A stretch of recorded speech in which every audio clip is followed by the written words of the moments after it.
గం గణపతియే నమః.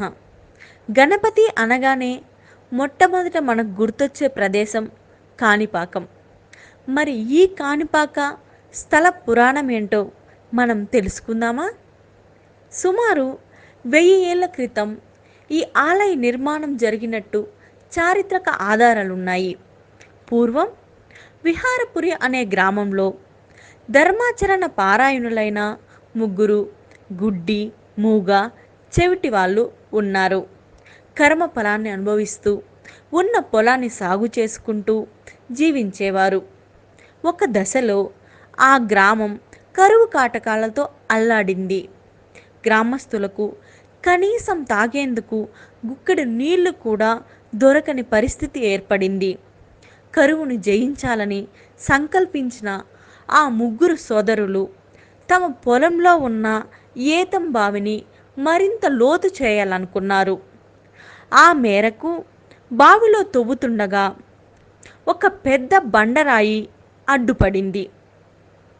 దాన్ని తొలగించే యత్నంలో పారరాయికి తగిలి ఆ రాయి నుంచి రక్తం చిమ్మింది.